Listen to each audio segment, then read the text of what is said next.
Welcome to Vicious Whispers with Mark Tullius, your source for horror, sci-fi, suspense, and all things violent. Thank you so much for joining me today on Vicious Whispers with Mark Tullius. I took a little break. Didn't know if I was going to come back. Still don't know exactly what is up with the podcast. I had been, I think we did 240 episodes, 242 episodes. Not sure if I had some that were missed, but I think I was pretty consistent. So it's like 4 years, over 4 years in a row. And then for me just to stop out of nowhere, that should tell you something. Part of it was that I've been thinking about stopping the podcast just because, sometimes I'm busy. Ever since I started doing jiu-jitsu in the morning, that's kind of messed things up a little bit because Friday mornings I used to record it, but now I'm getting up early to go to train jiu-jitsu. I was up early today to go train jiu-jitsu, but I'm still sick, and so to protect my teammates, I have to stay out of the gym. I also stayed out of the gym on Wednesday because for the same reason. I was starting to feel sick. I wasn't sure if I was.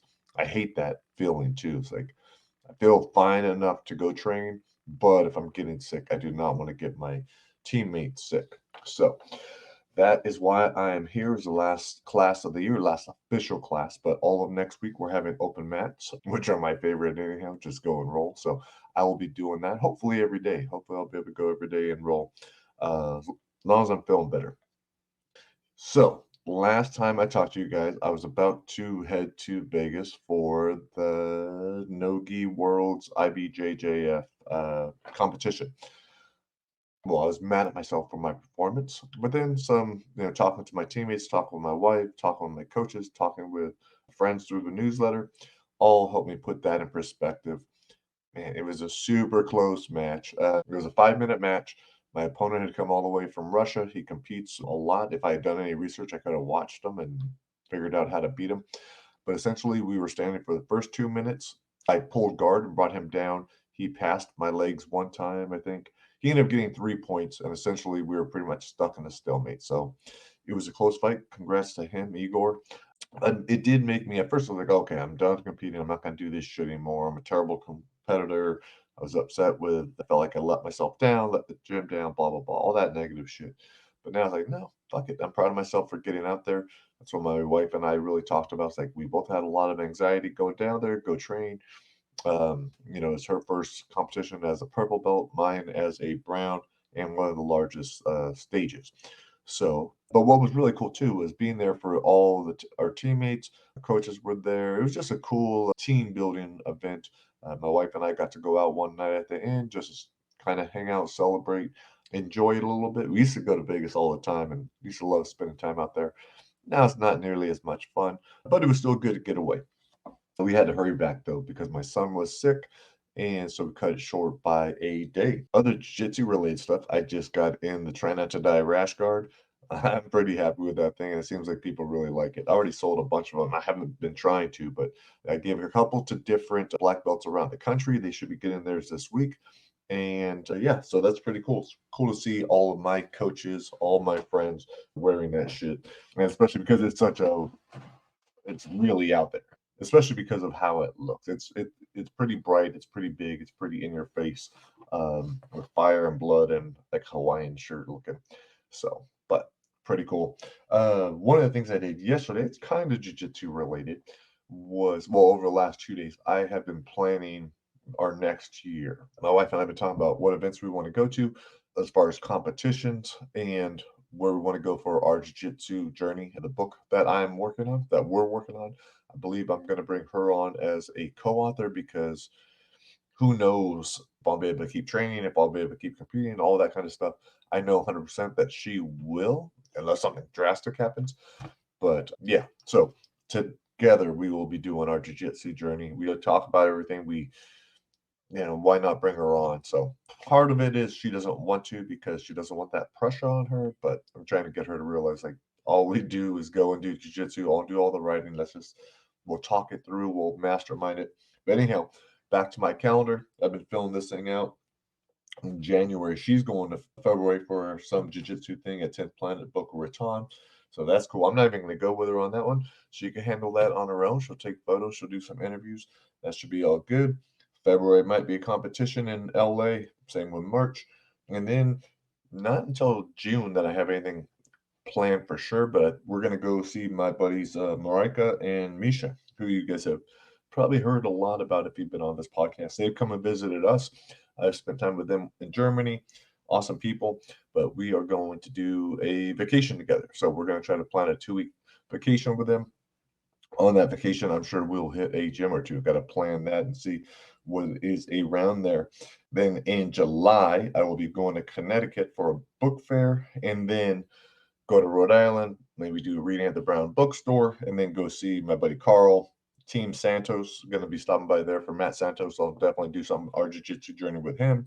Probably Triforce MMA and Lausanne's, who's up in Boston. After that, we have a big competition in August back in Vegas. I'll spend some time training with teams out there too. Do it right this time.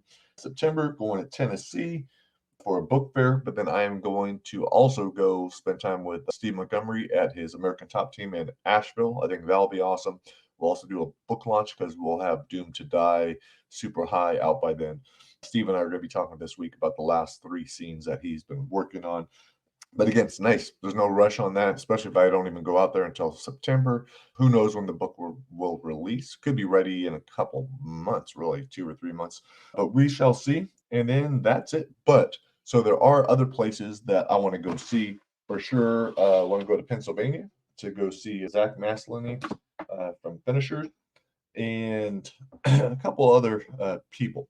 One of the things I did this week was I grabbed Unlock in the Cage and went through the back pages, which was pretty awesome because on that one, it made me feel really good about that whole event. You know, however long that book took me, I think it took me 3 years, but going from out of shape, introvert, not wanting to leave the house, been a stay-at-home dad for 8 years, out of shape, not happy, to starting to go and train and interview people and get more and more into the martial arts and find jiu-jitsu and find 10th Planet. And yeah, it was just such an incredible thing. I was talking to my wife about it because she's been to different gyms with me and how, you know, it can be kind of intimidating, just jiu-jitsu related. But I was going in there for MMA, sometimes for full sparring. But looking at each of the gyms and the feeling that it gave me, like, okay, how did I feel leaving going there? How did I feel leaving? Trying to, in for our jiu-jitsu journey, I was like, okay, instead of like unlocking the cage where I went to all these different gyms, you know, it was like I wanted to get tons of numbers. I went to 100 gyms. This one's gonna be more organic, and this one's gonna be more focused on just going and seeing friends. You know, we'll go down to San Diego. Donna Gonzalez, my co-author from Trying to Die on Brightside, great friend, 10th Planet black belt under Eddie Bravo.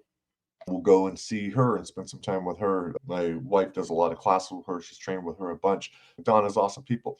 Jake Mapes is down there. I want to spend time with him. Boogie down at 10th Planet San Diego. So it's fucking pretty awesome just to have friends all over. I'll be going down to headquarters. I'll do something with Eddie Bravo.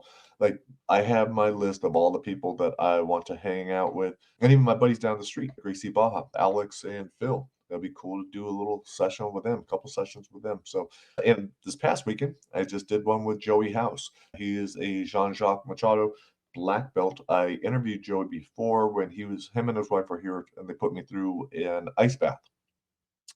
This past weekend, I went to one of his little warriors. It was only a 1-day little retreat.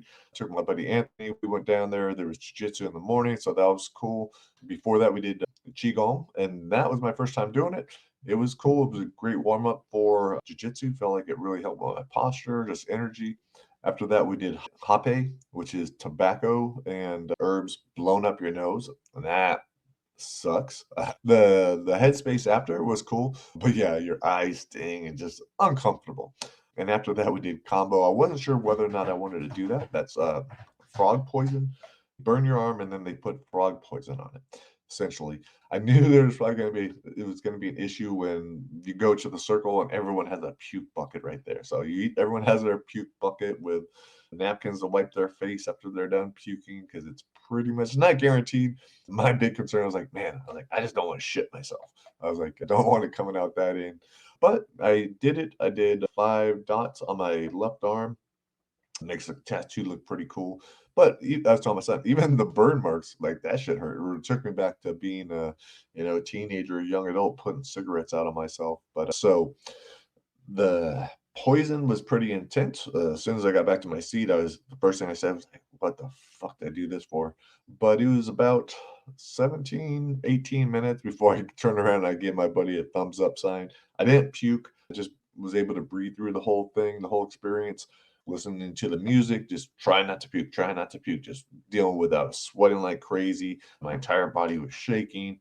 Pretty intense. Maybe not the smartest thing to be doing at my age, but fuck it, I figure I'm gonna die from something. So that was this weekend. So the other thing going on has been Dethfest Confessions. God damn. Man, I leave things to the last second. Well, I don't not trying to leave things to the last second, just trying to put together an anthology is a lot of work. 15 different authors. Thank God for Lindsay Smith. She's an amazing editor. Our names are both on it as editors, but she's the one who did all the heavy lifting. She did all the important changes. Mastermind. I got these people. I read through the stories. I would say, hey, this won't work or that won't work. But it was Lindsay that really helped whip these stories into shape, got everything together in time. On the final day, man, I woke up at 4:30 in the morning. I thought I had until midnight to get the pre-order up in time, but it was midnight in another country. So it was like 4 o'clock here. So instead of having more time, I just had to work the entire day. Luckily, I had my mother-in-law take the kids to school, pick them up, and I finished with about 20 minutes to spare. Now, that is what's coming out on Christmas Eve, the 24th. But now Lindsay and I are fixing up that document a little bit more. I didn't have time to fully go through everything to make the back matter as beautiful as I wanted. So we're doing that over the next 2 days, nice and easy work. And then the print book will be ready to get the proof of as well. So I'll probably order that by the end of the week. So if you haven't done so already, why don't you pre-order Dethfest Confessions? That thing is nasty. 15 short stories. I think 4 or 5 of them are extreme horror. There's a wide variety. And that's what's awesome too. All I've read this year are indie authors. I haven't read any books by anyone other than an indie author. And I've really enjoyed it. I don't think there is a difference in quality as long as you're reading a quality indie author. You could read a quality indie author, or you could read a quality fucking traditionally published. You could read a shitty one if you could find whatever. But all my friends are indie authors. Those are the people that I want to help build. Those are the ones that I enjoy reading. And so that is what we did. You could help support us. That would be dope. Yeah, right now, Dethfest Confessions. Right now, Dethfest, Trying to Die at Dethfest is 99 cents on Amazon, US, UK. Trying to Die Back at Grandma's House is free, I believe, through the 24th. So jump on that if you haven't picked that up. Trying to Die Back at Grandma's House. And if you could leave a review, please. There has not been one review left on it yet. Yeah, that's why I shouldn't even put that shit out. I shouldn't have put it out until I had already gotten reviews. I always do that. I always rush releases. Same thing with the Dethfest Confessions. But it's okay. I'm playing the long game. I'm not trying to have a book. Well, it'd be nice if a book just broke out, but I'm not giving myself that kind of opportunity. But it's all right because eventually Try Not to Die is going to blow up. The rest of my books will blow up. And we will all be happy. And if it doesn't, who cares? Because we're just going to die anyways, and fucking doesn't matter. So these things are not making me immortal.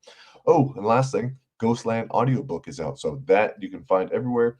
I think the narrator did an amazing job. So yeah, check that out. Ghostland, Trying to Die at Ghostland audiobook now out. Audible, Amazon, you can find it everywhere.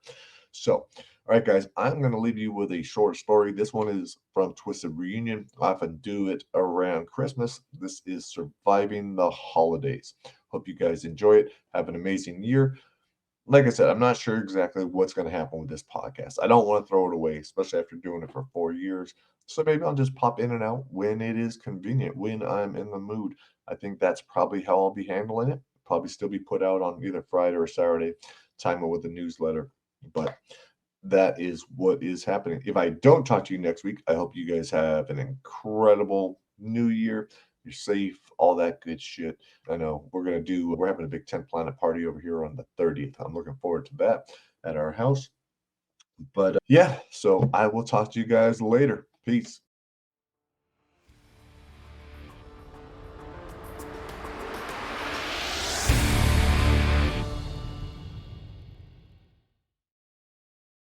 Surviving the Holidays. At 12 years old, Paul began to suspect he was jaded. He wasn't entirely certain that he knew what it meant, but that's the word that popped into his head, and it felt right. What other explanation could there be for a kid hating Christmas? Paul just couldn't wait for this day to be over. The squeals of his brothers and sisters rummaging through presents, only making it worse. He didn't want to be this way. In fact, he envied his younger siblings. He wished he could feel their joy, but in the Harrison household, when you reached a certain age, Christmas lost its innocence. Presents no longer mattered. That time had come for Paul and his older brother Ron, who was slumped next to him on the couch. They had both seen too much and remembered too well. Jonathan and Francis, the blue-eyed twins, rattled boxes to their ears, trying to guess what was inside. Emily fluffed a bow that had gotten smashed in the stacking, and Tina, who just turned 5, was begging for help. Somehow she'd gotten herself tangled in a string of garland. Mother let out a little snort from the kitchen. "Ron, help your sister." Ron grabbed the end of the garland and twirled little Tina around until she was finally free. From the laughter and cheer, you'd never know the family had lost 5 children on this very day. There were reminders, though. Their stockings were hung above the chimney. Their homemade ornaments dangled on branches, the slips of paper with everyone's names, and Tommy's misshapen star on the top of the humongous fake pine. But these reminders were nothing compared to Emily's missing index finger or Jonathan's wheelchair. Ron wore a long-sleeved t-shirt to hide his scars, but Paul had seen them before. The 15-year-old looked like he'd run naked through a field of barbed wire. And finally, there was Tina and the puckered pink skin around her little glass eye. She was the only one who didn't remember how she'd gotten hurt. Paul envied her the most. Only 5 minutes to midnight, and Christmas would officially begin. They'd vote and open presents. Paul wondered if other families had stupid rituals like theirs. Francis stood up. Paul had seen his mangled face 1,000 times, but it always looked worse at night in the shadows. Francis said, "I'm going to clean up this year. Who wants to bet?" Jonathan said, "It's a little hard to tell. Yours are pretty heavy, but I bet you anything Emily's are worth more," he said. "She asked for jewelry." Emily pushed Jonathan's wheelchair. "You can't tell people what I asked for. You know the rules." Jonathan stuck out his foot to keep from crashing into the wall. Francis dragged out a box from behind the tree. "Check this one out. It's the biggest one. It must weigh over 50 pounds. "No way." Jonathan spun back and said, "Maybe Mom got me the weights I wanted." Francis said, "It's Paul's." Paul ran over and read the tag. "It's a mistake," he said. "That's not mine." "It has your name on it," Emily said. "It's not mine. I only asked for clothes." Francis tried to shake the present, but it barely budged. "These are some heavy clothes." "Only clothes. That's all I asked for, I swear." Ron said, "Why wouldn't we believe you?" "'Cause I'm telling you, it's not mine." Jonathan did a quick count. "It's yours." He pointed at a pile of boxes by the ottoman. "And these are your others." Paul told himself weight didn't mean a thing. 2 years ago, the wrapping of one of Brian's gifts had been torn, revealing a new computer box. But inside were only rock-filled socks. Less than a minute to midnight, and Paul still hadn't made up his mind. Sometimes it was better not to, just go with instinct. But this year he felt he should give his decision a little more thought. Now that Tina was old enough, things could get interesting. A loud "ho, ho, ho" bellowed from the hallway, and out came Paul's mother and father, both dressed as Mr. and Mrs. Claus. His dad adjusted his fake beard and grabbed his gut. "Merry Christmas, children!" He slung a red velvet sack over his shoulder. It sounded like metal clanking inside. Mrs. Claus handed everyone a pencil and a piece of paper. The kids scattered and started scribbling. Paul looked over at Emily, who covered her slip. Tina asked, "Why do I have to vote? I don't want to." In a deep Santa voice, Dad asked, "Do you want your presents?" She shuffled her feet and nodded. Mom guided her to the table and helped her hold the pencil. "Do you want 2 extra presents?" Tina's eyes brightened. She nodded even faster. "Then vote for whose presents you want." She eagerly looked around the room. "Anyone's?"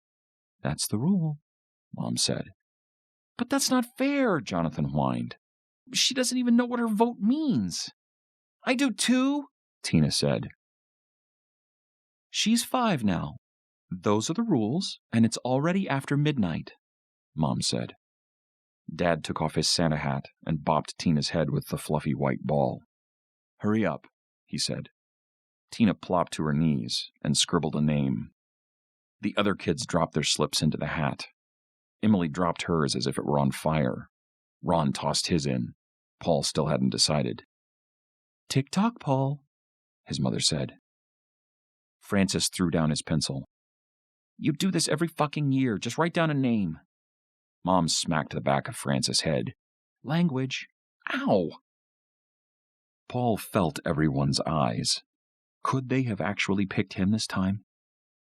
He figured he'd had another year at least. He'd always sworn if his name was called, he wouldn't be like the others. He'd go out with a fight. But now his legs began to shake. Paul remembered he was the only one who cried because he'd only gotten 1 Christmas present. It's how this all started. Dad shoved the hat into Paul's chest. Paul finally dropped the name. It seemed to fall in slow motion. Mom took the hat and stepped into the middle of the room. "Okay, listen up. We're only counting this once unless there's a tie." She pulled out a handful of the slips and read the first. "We have 1 for Paul." She held it up for everyone to see. She turned the next paper over and sounded fairly surprised when she read Paul's name again. "That's 2. Paul's name was called a 3rd time. He sunk back into the couch. 1 more vote, and that was it. But he still had the chance for a tie. His mom looked at the next slip and turned to Paul. "Oh, I'm sorry, honey," she said. "Can you read the rest?" Paul said. "It doesn't matter," Jonathan said. "I just want to know," Paul said. "He's stalling," Emily said. Mom looked at the last 2 slips. "Wow, 6 votes." "That's unanimous," Francis said. Dad grabbed Paul's arm. "You voted for yourself?" Paul stared at the slips covering the table. He always voted for himself because he didn't want to feel responsible. He just never thought it'd actually come back to hurt him. He'd assumed he was the likable one. Paul's mother picked up the red velvet sack and dropped it on the table. His father continued to berate him for not being man enough to write down someone else's name. Paul stood there watching his mother dump out the gleaming contents of the sack. "Okay," she said. "Who wants Paul's presents?" Tina and Emily dove for the table. Jonathan rolled over Francis's foot. Francis punched his brother's neck. "Are you stupid?" Paul leapt toward the table, knocking them both out of the way. He reached for the wooden handle of the jagged bread knife. "Hey, he's supposed to wait," Tina said. Paul's father grabbed his shoulder and dug his big, meaty fingers deep into Paul's clavicle. Instinctively, Paul spun, bringing the knife up and slicing through the Santa suit. The sound of the blade carving through his father's stomach was muffled under the padded costume, but he was no longer the invincible titan of Paul's childhood. His father took hold of the knife, tried to stop Paul from twisting it, but Paul dropped a little lower and drove the blade against the bottom rib bone. His father began to falter. Paul pulled the knife out, slicing through his father's palm. He went to stab his old man again, but a blinding white pain ripped through his lower back. Paul whipped around, his knife tearing through the air until it met Francis's cheek. Francis cried out and dropped his butcher knife, Paul turned back to his father, who was now on his knees. Another blade tore through Paul's arm, but he concentrated on his father. He stood over him, stabbing in and out of the soft, bulging skin at the back of his father's skull. The blood poured out and dripped through the fake beard. Paul's Achilles snapped, and he fell. He saw the bubbled flesh of his forearm and raised the knife to all 5 of his brothers and sisters. He didn't want to hurt them. He knew they felt the same, or at least that's what they wanted to believe, as Ron plunged the wooden skewer into Paul's chest. Francis drove his knife into Paul's arm. Emily stabbed his right. No longer able to keep his grip, Paul's knife clanged to the ground. Tina stepped forward and dragged her tiny steak knife across his throat. Paul smiled and took the weapon from her trembling hands. Gently, he made Tina turn and face his pile of presents.